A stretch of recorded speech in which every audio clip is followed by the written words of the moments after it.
যাচ্ছি মুক্তিনাথের পথে।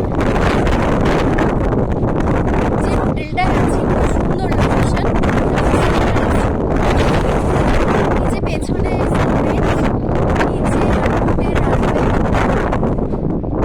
ভীষণ সুন্দর এই জায়গাটা।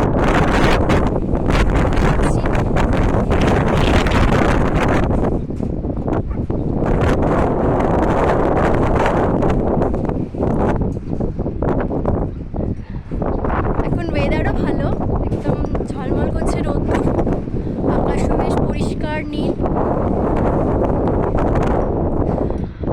তবে প্রচণ্ড হাওয়া চলছে এখন, যেহেতু দুপুর হয়ে গেছে। এই দিকটা একদম মাটি পাহাড়, একদম মনে হচ্ছে মাটি দিয়ে তৈরি। আসছি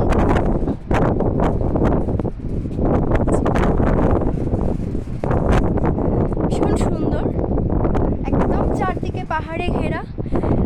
সামনের দিকটা একদম সুন্দর সবুজ নরেঞ্জ, আর বাকি চারদিকে পুরো একদম ন্যাড়া পাহাড়। কাল আমরা এখান থেকে মুক্তিনাথ যাব।